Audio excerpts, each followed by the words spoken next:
Bismillahirrahmanirrahim. Assalamualaikum warahmatullahi wabarakatuh.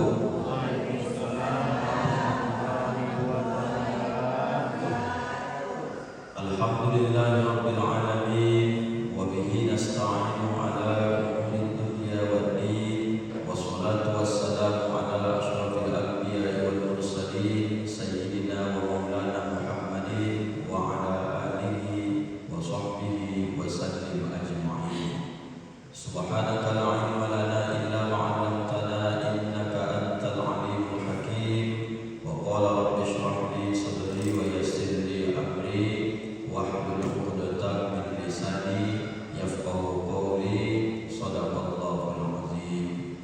Allahumma faqihna fid din wa 'allimna at-ta'wil wahdina ila shiratikal mustaqim. Amin. Walhamdulillahi rabbil alamin. Bapak-bapak, ibu-ibu, orang tua kami yang sangat kami hormati dan kami muliakan, dan senantiasa kami doakan kepada Allah semoga kita semua istiqomah dalam kebaikan, ketaatan kepada Allah dan Rasulnya sampai akhir hayat kita.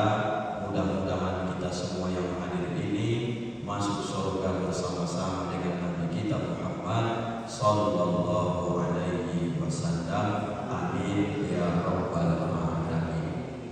Bapak Ibu yang dimuliakan Allah, kalau ada orang yang bertanya, sampai kapankah kita ini melakukan ketaatan, melakukan amal, melakukan amal soleh, kebaikan-kebaikan ini, apakah itu sholat, apakah itu puasa sunnah, baca Al-Quran, zikir, intinya amal-amal soleh? Maka jawab, hatta ya'tiyakal yakin, kita beramal ini sampai kematian datang menjemput kita. Jadi jangan loyo, jangan kendor, jangan nanti musiman ibadahnya tidak bisa. Artinya paling tidak itulah yang paling sulit yang disebut dengan istiqomah yang luar biasa. Selamat datang Pak Haji. Duduk kita ceramahi. Jadi Bapak Ibu, itulah salah satu yang berat dalam hidup ini. Apa itu? Istiqomah. Maka nanti kalau ada orang yang terus menanyakan hal itu jawabnya, tidak bosan kalian sholat itu? Tidak bosan kalian puasa sunnah itu? Tidak bosan baca Quran zikir itu? Tidak bosan menuntut ilmu? Tidak. Sampai kapankah kita baru mengatakan capek, letih, bosan dan berhenti? Sampai kematian datang menjemput kita. Artinya sebelum meninggal, letih-letih, bercapek-capek, tidak apa-apa.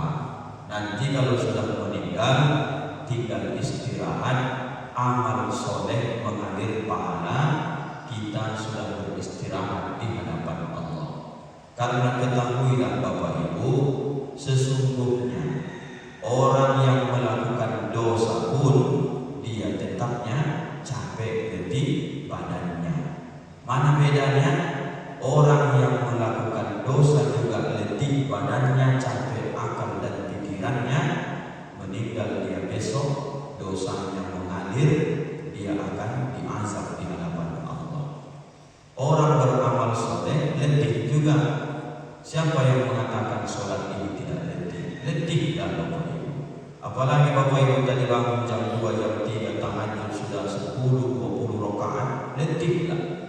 Siapa bilang puasa itu tidak menahan lapar, haus, sakit, perih di tengah hari itu? Sakit Bapak Ibu. Siapa bilang enggak sampai berair mata itu baca Quran itu berlama-lama sejus 2 juz? Capek Bapak Ibu. Tahankan saja, sabar saja.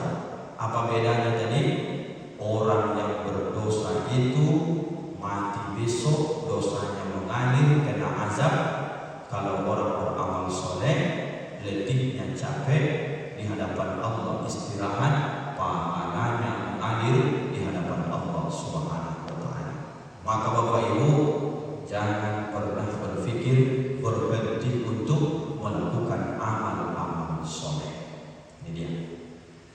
Ibu yang dimuliakan Allah, barulah kita lihat bagaimana Bapak Ibu dalam kehidupan orang-orang yang beriman ini, bahwa sesungguhnya kita ini hanya begini-begini saja yang berulang-ulang. Maka Rasulullah Shallallahu Alaihi Wasallam memberikan pendidikan yang sangat luar biasa dalam hadis riwayat Imam Ahmad. Apa kata beliau? Innal mu'minin, sesungguhnya orang-orang yang beriman itu, kata Nabi, laka masalin nahli, tak ada ubah hidup orang beriman itu seperti seekor lebah. Bagaimana seekor lebah ini? Kalau dia hinggap di suatu dahan, dia tidak akan merusak dahan itu. Dan apabila lebah itu memakan, dia tidak akan makan kecuali yang baik-baik. Apa sebab? Lebah tahu apa yang akan dia makan sangat berpengaruh dengan apa yang akan dia keluarkan. Yang pertama, awak ingin Bapak Ibu seperti lebah, karena Nabi mengajarkan begitu.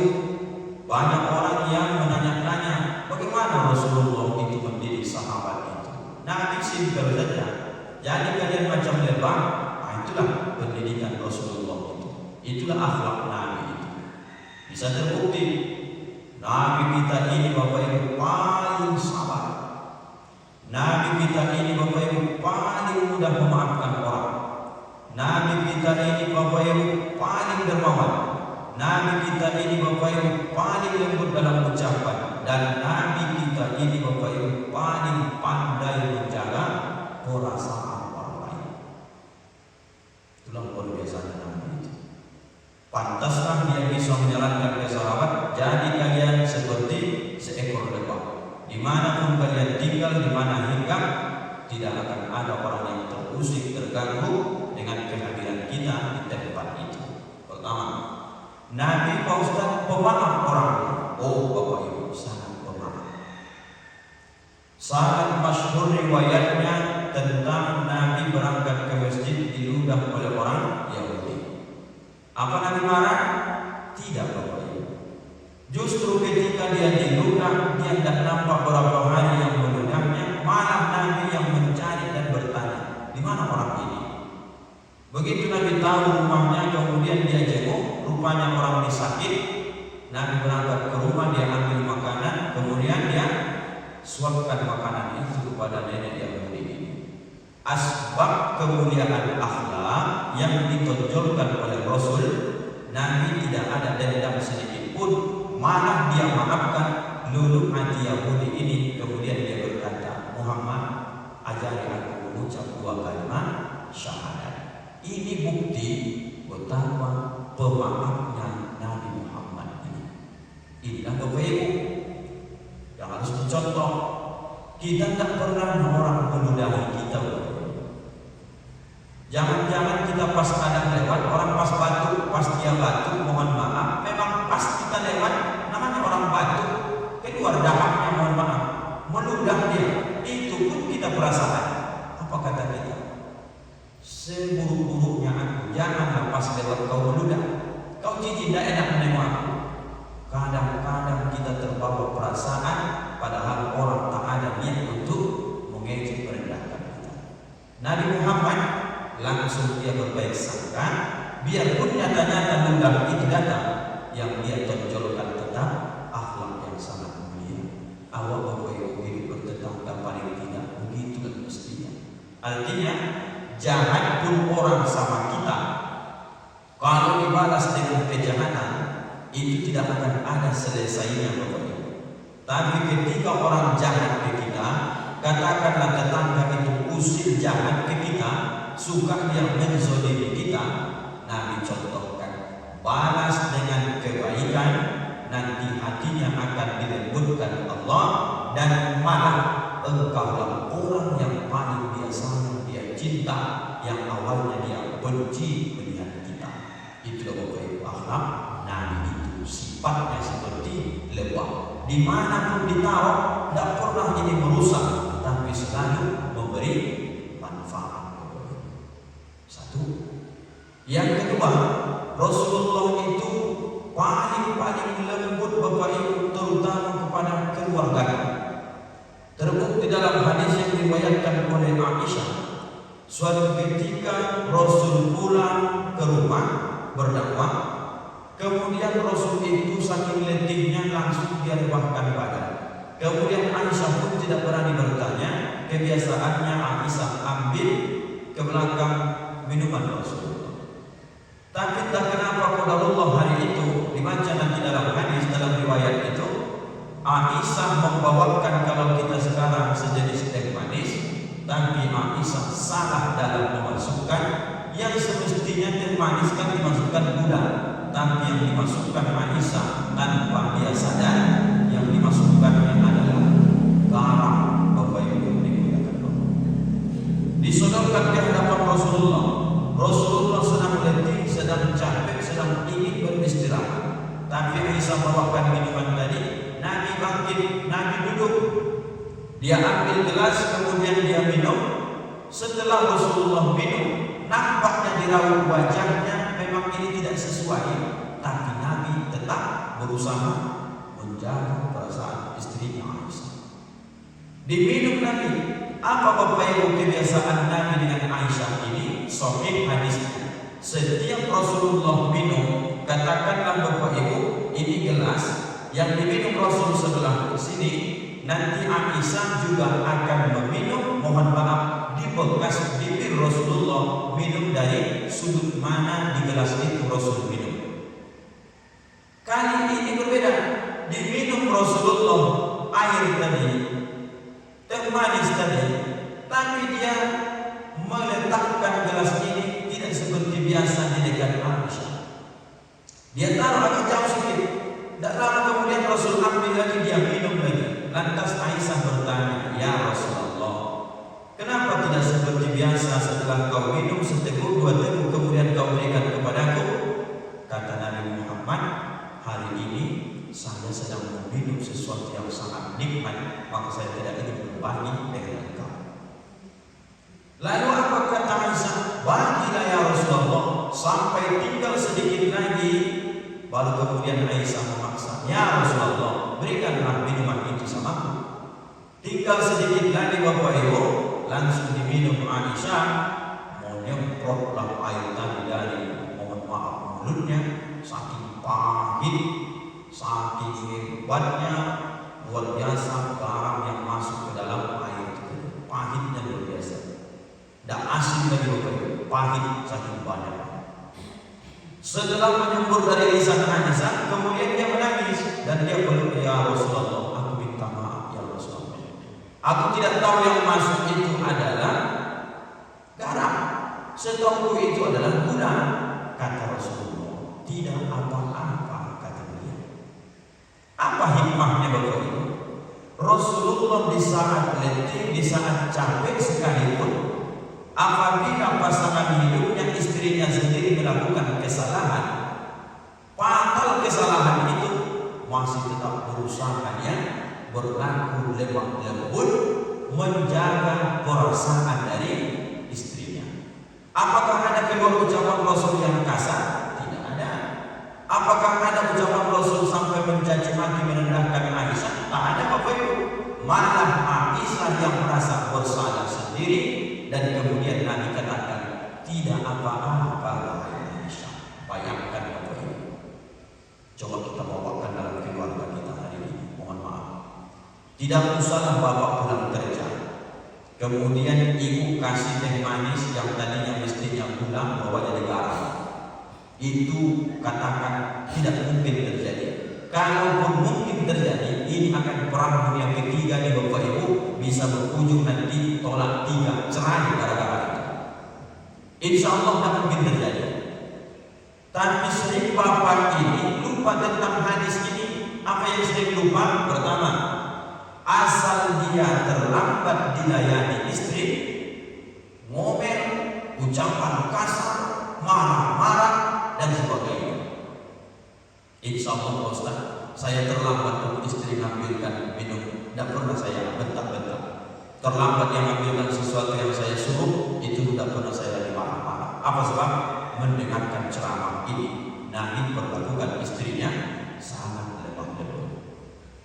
Ini pun tidak kita lakukan, tapi Tapi yang sering nomor 2 kita lalaikan Bapak Ibu, mohon maaf jujur.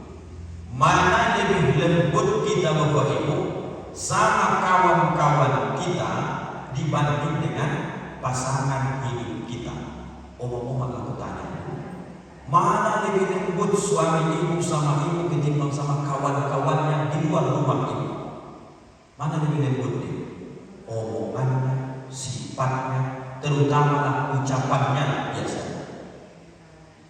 Nah, lebih lembutnya rata-rata suami orang yang mengaku beriman, tentunya orang Islam hari ini, dibuktikan kalau ngomong sama Pak Kades, contohnya nih, lembut kan.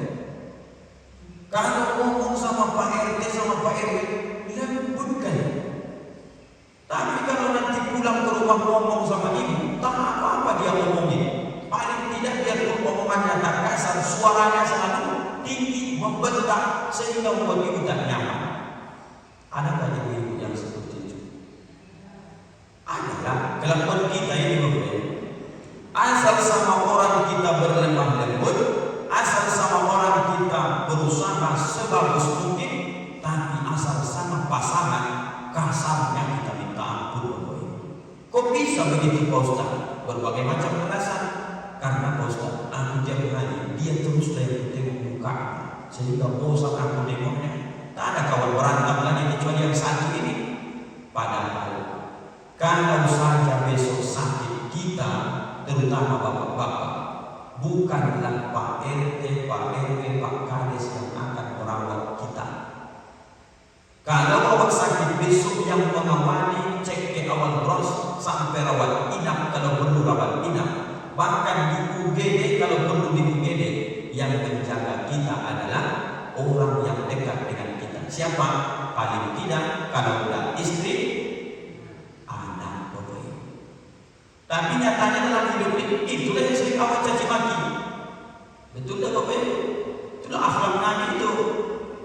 Sering awak ngomong sama bini kasar kali, lama kali kau. Apa itu?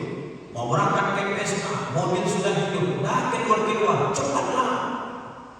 Begitu mau berangkat ke pasir, yang mau dibawa di kawan-kawan, setengah jam pun menunggu, tahan, tidak ada ucapan.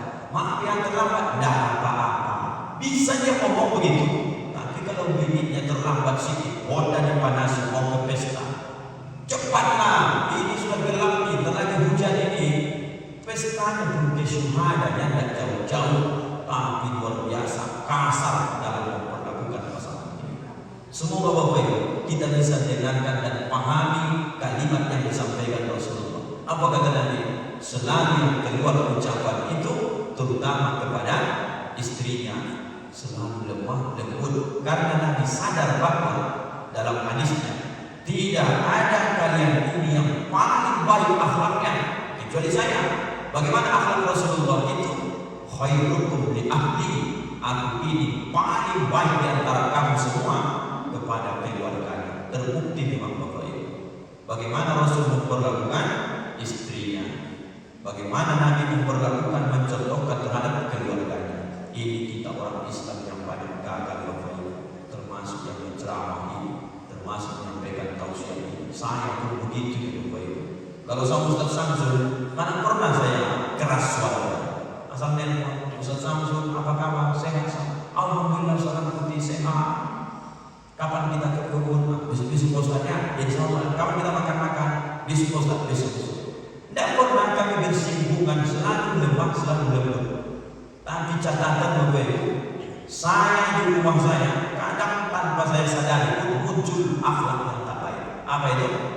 Habis nelpon Ustaz Samsul dengan lembut, kemudian pindah pembicaraan, langsung komunikasi dengan istri, berubah 360 derajat. Sedikitnya dibuat salah. Mana jubah boleh? Ini mau ceramah ini, lama kali, lambat kali gerakmu. Begitu kasar kan kita. Jangan-jangan saya begitu dengan istri saya. Tak tahu juga saya yang Ustaz Samsul pun begitunya dengan bininya. Bapak Ibu, tak tahunya kita. Rata-rata kita kasar kita terhadap istri, berlembut kita kepada orang lain. Jangan dibalik Bapak Ibu. Tapi sudah baik kepada orang lain itu memang semestinya harus lebih baik lagi kepada pasangan hidup kita. Sakit awal besok, cuma dia yang bisa merawat kita.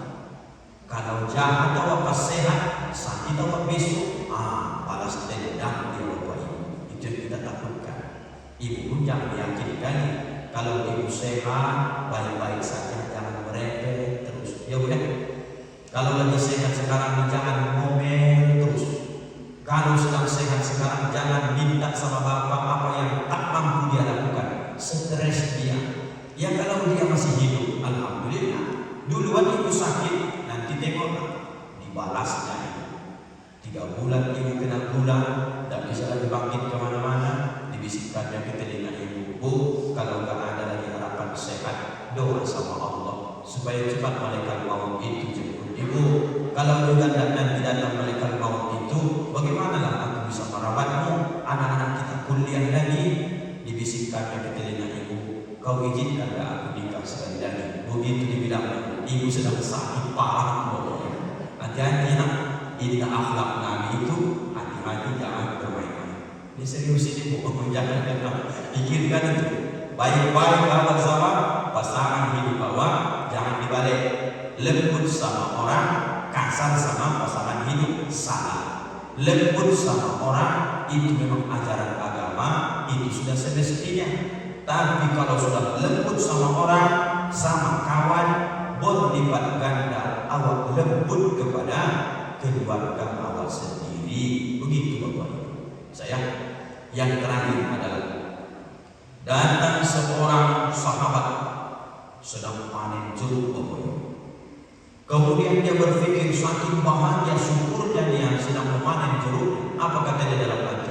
Akan kupilih yang masak-masak yang bagus-bagus, akan kuantarkan ini kepada Rasulullah. Pastilah Rasulullah senang. Sudah dalam hati. Yang punya jeruk pun tidak dimakannya jeruk ini.